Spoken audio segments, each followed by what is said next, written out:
Judges and law enforcers, you should place in all your communities so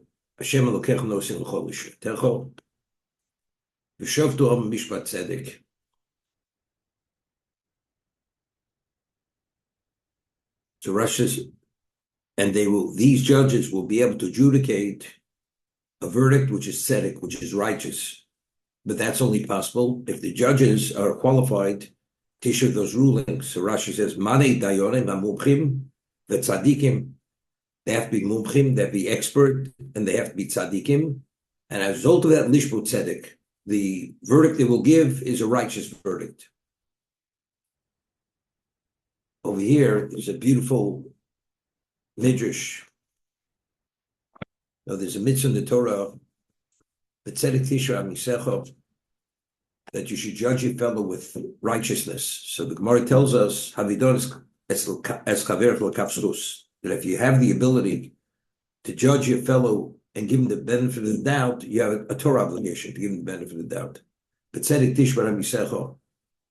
And the way the Rambam rules, that if a person is a middle-of-the-road person, and you see something which is a 50-50 call, so you can either judge him negatively or positively. You have an obligation to judge him positively. That's b'tzedek tishbar misecho. You should judge him with righteousness. Give him the benefit of the doubt. What about if he's a tzaddik? He's a tzaddik.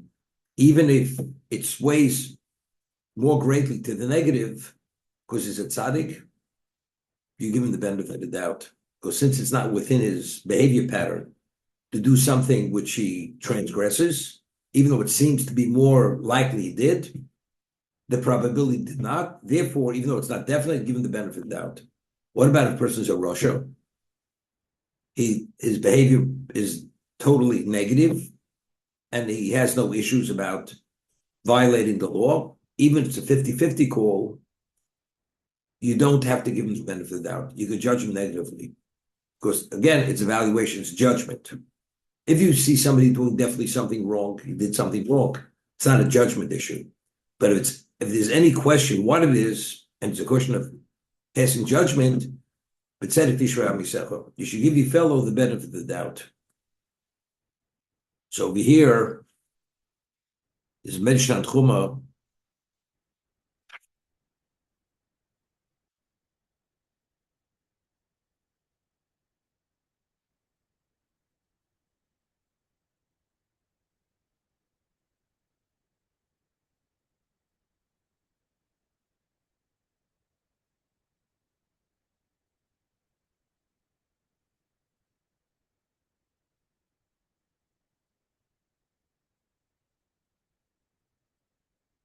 Pipin Locho.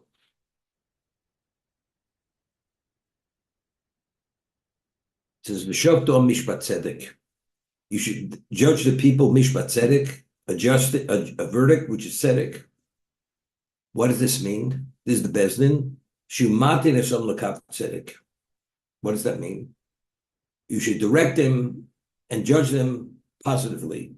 Amrei Yehuda Reb Sholom, Shumatin lamdim leim sus l'fnei HaKadosh Baruch Hu. The Dayanim, which are actually the total leadership of the community, they should be Mlamet Schus Lifnei HaKadosh Baruch Hu. That when they beseech Hashem, supplication for Rachmim, you should always try to put the Jewish people in a more positive light. That Hashem should see them more positively.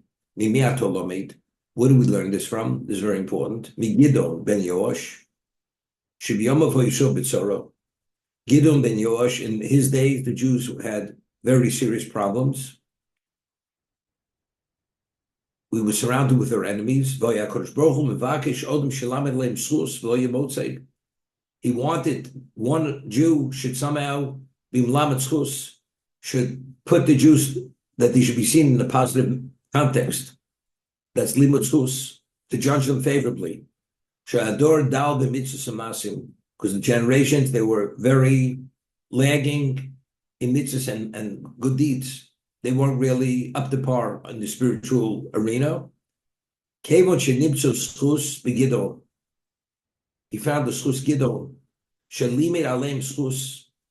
Gidon was somehow able to put the Jews in the favorable light. HaKadosh Baruch Hu, when he prayed, he put us in the favorable light. All the Jews themselves were really very deficient in their observance of mitzvahs and Torah and deeds. And because he was Melamed Schus, he put the Jews in the positive column. He judged them favorably. An angel appeared to him. Shenemar, Vayovu Elav Malach Hashem, Vayomer Elech B'kochecho, and it says, "Go with your strength, and you'll be able to defeat the enemy." What does it mean, Lech B'kochecho? You should go with your power. The reason why you're going to merit victory is in the merit, the power behind you is that you Melamed Schus of Klal Yisrael, that you judge the Jews favorably, because you put them in the positive light. Hashem now will give them victory through you, and you merit this because you put them in the favorite light. That Jews, especially Torah leadership, has an obligation to Melamed Schus on the generation, even though the generation, whatever the endless failings, but if you find anything to say positive about Klal Yisrael, it's something you should say positive about them, because that's what Hashem wants. Chavetz Chaim writes in the Chavetz Chaim regarding the laws of Lashon Hara that if a person speaks negatively, critically, but it's for constructive reasons, it's not classified as Lashon Hara. Lashon Hara is only destructive speech where it has no value. But if it has a constructive element and it's been verified that it's truthful, or the person he's speaking to, he's not going to pass judgment and accept it as fact, and he'll do his own diligence to find out whether it's true or not, it's that kind of person, then you're permitted to say something, although it's negative, although it's critical. It's not classified as Lashon Hara. But if it doesn't have that positive value, it's just speaking to find fault, which is purely destructive, then it's classified as Lashon Hara. And the Chavetz Chaim shows how many multiple positive and negative commandments you could be in violation of. So the Chavetz Chaim says, what is it analogous to? Somebody's son is misbehaving. And you go to the father and you say to the father, your son, I'm not sure if you're aware of it, but your son has to be set straight because he's going off the path. And I'm telling you, because if you're aware of it, we could either nip it in the bud or prevent it from becoming worse. It's permitted. We just read in last week's parsha, where Hashem's children, a father wants to know something, especially if it's positive. It's positive criticism, where the information is being shared because it's something positive. It's constructive. What about a father hears somebody bad-mouthing his son, speaking negative of his son? He goes, what are you speaking about my son? It may be true, but what's the value? It would be your son. Would you speak about him this way, in this pejorative manner?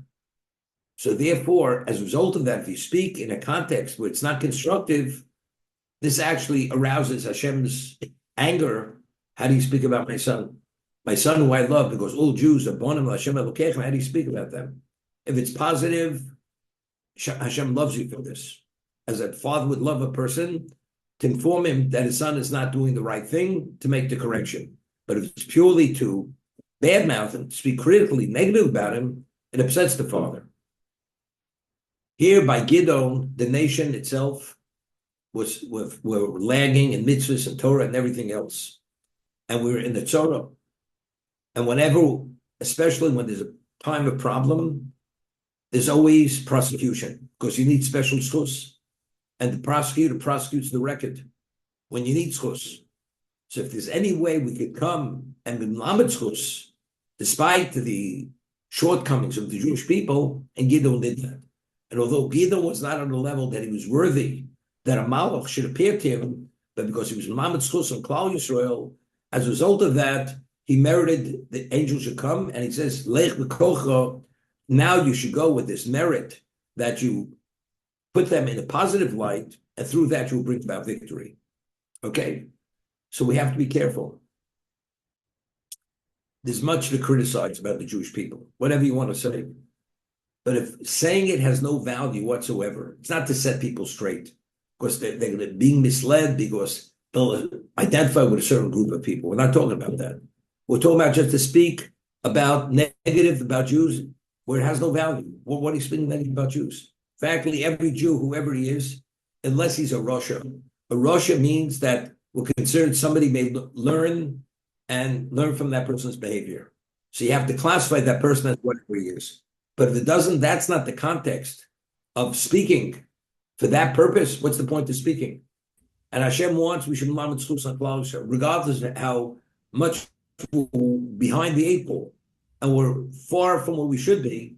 But if there's anything you could say positive, you should say positive. It was a known fact. Rabbi Levi Yitzchak Berditchev was the great advocate of Klal Yisrael, and he would say, "B'digas Chametz night, when we would search for the Chametz on the 14th of Nisan, the day before Pesach." He would say like this, he would say to Hashem, and every Jew searched for chametz. The Jews in Europe, many of them had no choice, they were smugglers. They had to smuggle. Why? That because the laws were so discriminatory against the Jews, taxless, everything else, the only way that you were able to survive, you couldn't abide by the laws of the government, and you had to smuggle, because if the Jew would take something across the border, the tariffs were so high, they were discriminatory tariffs. But if you get caught smuggling, either you could be imprisoned or even killed. But Jews, they smuggled. So he would say to HaKadosh Baruch Hu, he says, just look what kind of people we have. When they cross borders, they put their lives in jeopardy, but again, they're not concerned. They're willing to take the chance. But when you say that a Jew should not possess chametz, even to have crumbs in his house, the Jew goes and searches to make sure there shouldn't be an iota of chametz. Is there such a people? When it comes to other things, they're not concerned for their lives. When it comes to your word that you say the Jew shouldn't have chametz in his domain, look how careful they are not to violate your word. That was his supplication and his limud schus of Klal Yisrael. Whenever he was able to do something to put the Jewish people in the positive light, he did it. That was Reb Levi Yitzchak Berditchev.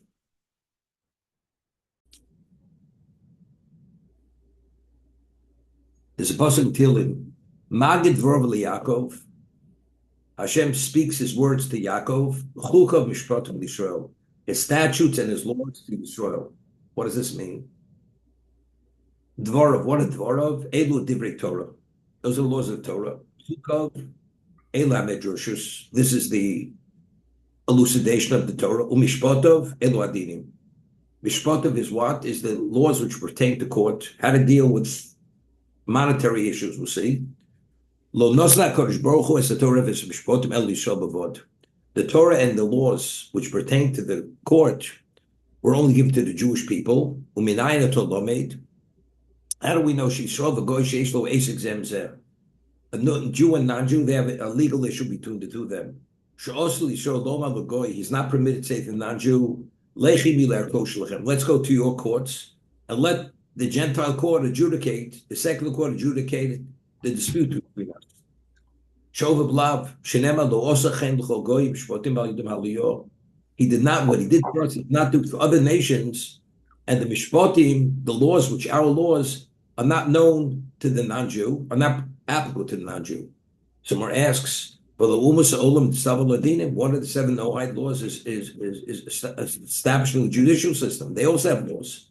And the laws are identical to ours, many of them. Not stealing, you shouldn't damage. So what does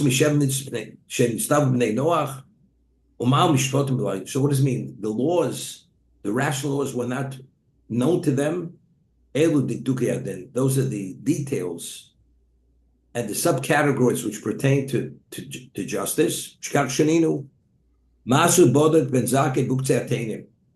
When witness came to testify in a certain case, a murder case, capital case, so the judge, he went, and when he interrogated him, he asked him the location where the crime took place.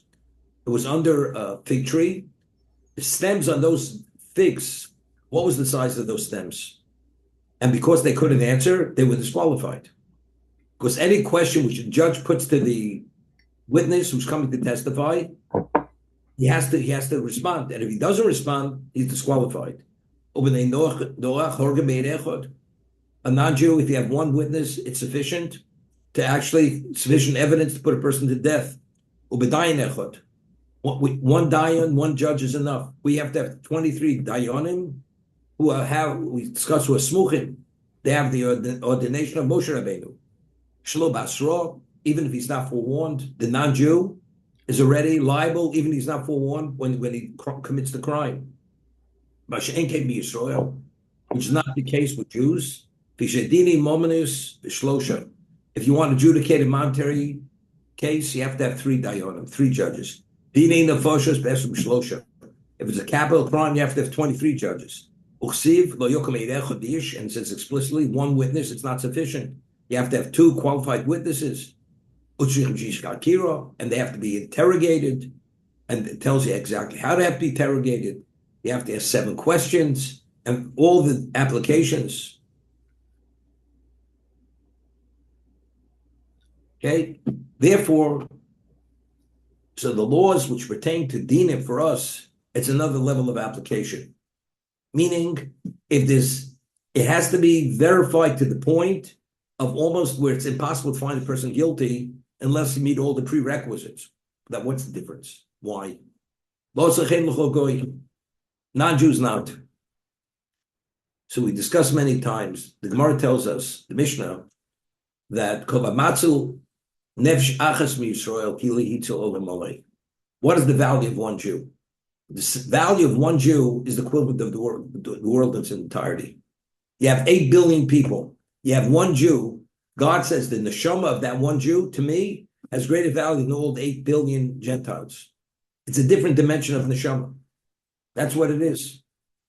And therefore, because when the Jew does something positive, negative, he impacts the world globally, besides other things. The non-Jew, whenever he does something negative, he only affects himself. He does not affect God's relationship with the world. But the Jew, when he fails, he can take the world down, he can bring the world up. Therefore, to find the Jew, so what is the value? What am I dealing with? Person does a deal, a dollar deal, you don't have to be as scrupulous to want to do the deal. But if you're doing a mega deal, $1 billion deal, you can't, and it's gain or win, you got a lot to lose.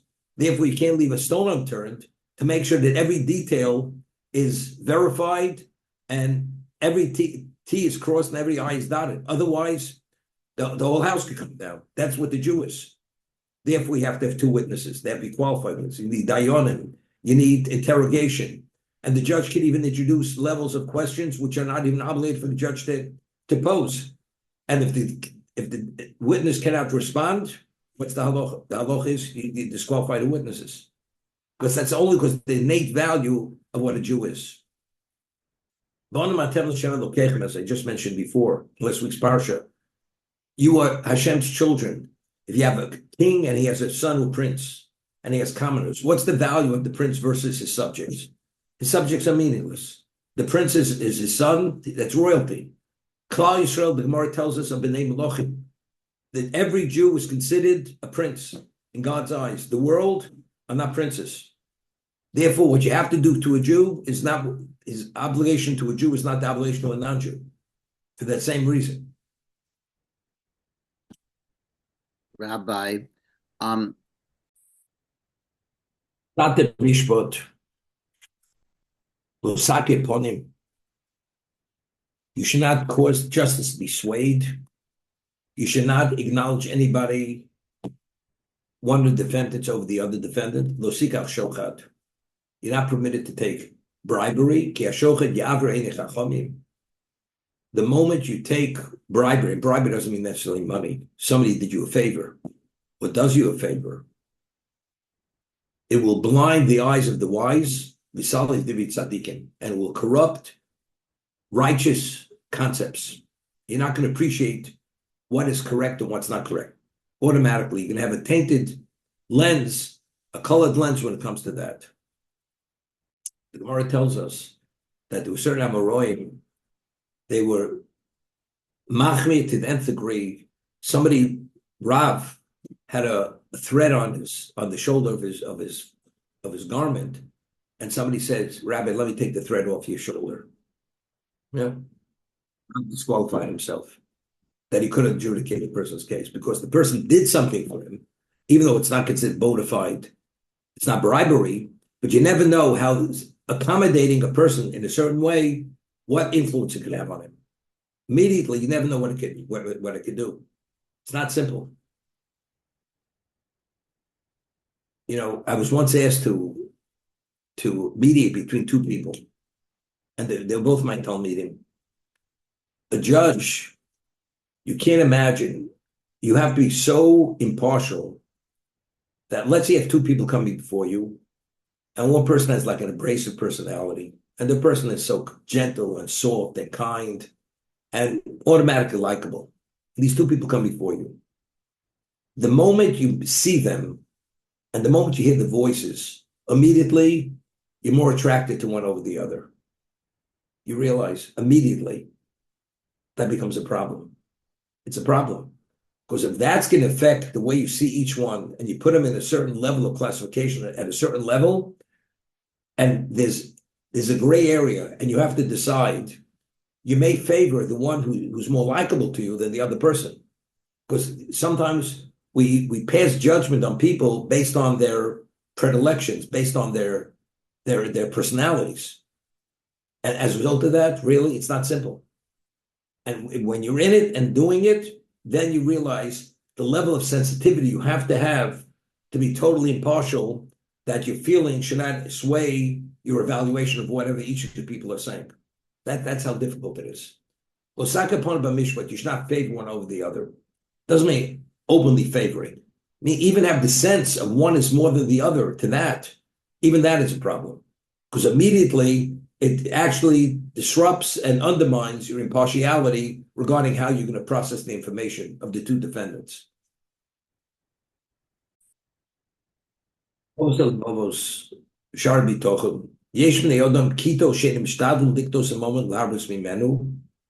people who take initiatives to acquire assets and increase their financial portfolio,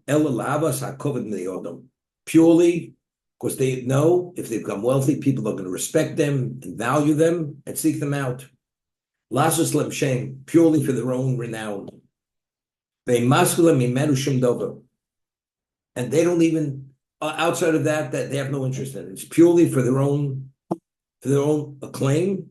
And it's foolishness because they want honor in this world and in the world they want to have the best of both worlds. The Gorim Lehem Zeh, what's the reason why? Somehow they see it wrongly.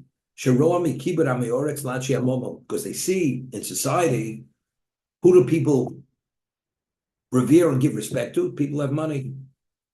So everybody's attracted to that. You want to be everybody needs acknowledgement. And you want acknowledgments. And if success, financial status gives you that acknowledgement, people want to go there. V'kibudam lahem lechemdom mashiyesh etzlam limshoch me'esher yodam. And the reason why they desire it is because of what they have. The moment the person loses his money, I mean, Mishlei speaks about it, Shlomo Melech. You have money, people sing your praises, they dance around you. The moment the person loses his money, somehow he's gone into the doghouse. All of a sudden, he's the brightest guy in the world, everybody's seeking out his opinion. The moment he has no money, the person asks himself, what happened? All of a sudden, I've become what? I've become retarded, I have Alzheimer's, why aren't they seeking me out? The answer is because initially, why were they attracted? Because he had money. And people like to rub shoulders and want to be associated with that kind of person. Ve'ilu hiskilu, but if these people would be wise and be intelligent, hevinu kein becholtam lo bekochan lo osis lo limnoa el mishegoza lo ha'abori etzlam. A person would be wise, he would understand that whatever is meant to come to you is coming to you in either way, whether it's acknowledgement, whether it's success, whatever Hashem determined should be yours, you can have. Lo yomekavim luzuloso. And they'd have they wouldn't be distracted, and they would have any other intent other doing it for the right reason. The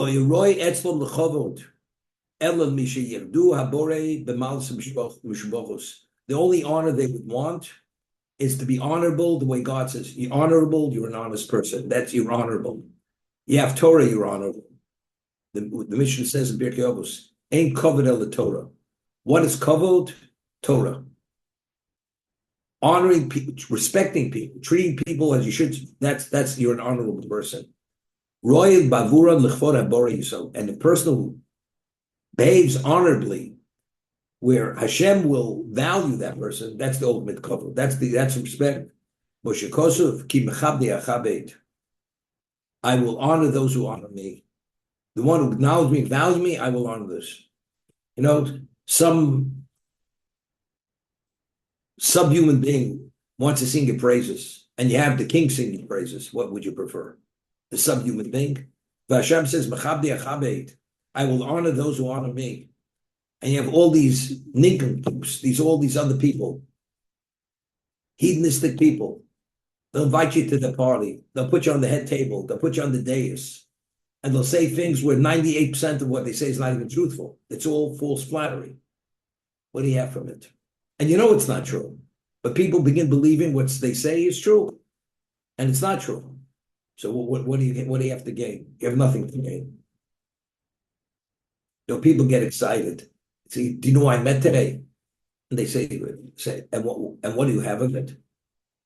And when you ask them that question, they have nothing. But he says, how many people meet this kind of person? And what's your takeaway? No takeaway.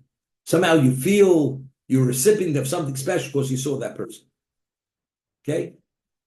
The Gemara tells us in Brachos that you should, even a Kohen is permitted to put himself in certain situations of contamination, which is rabbinical, to see covered malachim, to see the inauguration of a Gentile king. Why? Because when Melech Mashiach comes, because to be able to discern and understand what true honor is, you only understand the honor that Melech Mashiach is going to receive when you understand what honoring him means. And when you can be able to make that discernment, then you're going to understand what honor is. Therefore, it's important to see the way the Gentiles honor their royal family. Because when you're going to see royalty eventually, then you'll appreciate what royalty truly is. So what's the takeaway? It's not, I want to see it for the sake of seeing it. No, because there's a positive takeaway to make that discernment. There's a story just ended this. Rabbi Sosalanta had a son, unfortunately, became non-religious, non-observant. He sent him to university, and it was unheard of that the czar would give any commendation or acknowledgement in an area where, if it wasn't Jewish, that was level anti-Semitism. But Rabbi Sosalanta's son came up, he wrote a thesis in quantum physics. I'm going back now 150 years ago, which even his colleagues, the Gentiles, they were like astounded by his genius. And he always used to speak about his father. Rabbi Sosalanta's son wasn't observant. He says, you think I'm a genius? You should meet my father. His father was some backward, archaic Jew. No, that's the way the Gentiles saw. You're an enlightened Jew. You know, we see who you are as a physicist, everything else. He says, you know something? You come with me. My father's in Vilna. You're working on a certain thesis for years. You haven't yet completed it. You present the question to my father. Within 5 minutes, my father will write the full thesis for you. It's impossible. So he travels with his colleague, maybe one or two of them, to Vilna, and they meet his father, Rabbi Sosalanta. They present whatever the issue was, and he says to his father, could you just give your position on it? So he takes his quill, he takes a piece of parchment, and he writes a diagram with some numbers. That's what it is. The Gentile nearly fell off his seat. He never saw such a genius. Okay? That's a Kiddush Hashem. That even the Gentile understands, the Jew who's seen as this backward, archaic person, what he understands, this Gentile will never know. That's a Kiddush Hashem. I saw this person. I saw Warren Buffett. Therefore what? I sat next to him. Why? You can be able to consult with him. He's going to advise you how to become a wealthy man. What's the value? But everybody gets excited. I was invited to the party. And that you invited to the party, what do you have of it? There was a woman who used to come to a class of mine. I'm not going to record this. Rambam says in Halacha Beis, the Sar Meshtalech is the goat that was designated as the goat that has to be sent out of Yerushalayim by a specific person who's designated, pre-designated, to throw it down the mountainside. And this atones for all the sins of Klal Yisrael. And as the Ram says, bein b'shogeg, bein b'mezid, deliberate, inadvertent, whether it's kalos, chaburos, whether it's what a kalos, anything which does not carry the liability of koris and mises bezdin, chamuros, even on those. It atones even for that. But he said something interesting. Normally, we say shlich shem kamoso. You can appoint the person to be your agent in many contexts. Could you appoint the person to eat matzah on your behalf? Person, he's not interested in eating matzah. I'll appoint you to be a shlich to eat matzah. No. That's called mitzvah shebegufo. The person himself has to be involved in the eating, swallowing the matzah. Delegation means the result. Charity. Marrying a woman, you have to do an act of marriage. The woman should be married to you. So the act, somebody else could do the act, I could be a beneficiary of the act. But if the mitzvah is the eating, you have to eat. The mitzvah is you have to put on tefillin. So you have to put the tefillin on your arm and on your head. That cannot be delegated to a shliach. Let's say a person was saying, the Rambam says that when you do tshuva, it's only effective if you have verbal expression, verbal confession. You know something? I'll have tshuva in my heart. I'll have remorse. I may commit myself. And I say to a third party, do me a favor. You make the oral confession on my behalf. You can do better than I can. Doesn't work. That's a mitzvah shebegufo. It's something which is personalized. The one who does tshuva, you have to say the vidui. And if you don't say the vidui, even though you designate a third party and he's agreeable to do it, it's not, you don't identify with that oral confession. But yet, Sar Mishalech, who says the vidui and Sar Mishalech? He says the Kohen Gadol. The Kohen Gadol says vidui on behalf of the whole Klal Yisrael, on the kalos chamuros, the less severe, the more severe, on behalf of Klal Yisrael. Why? So the Rambam says, why is he qualified to say vidui?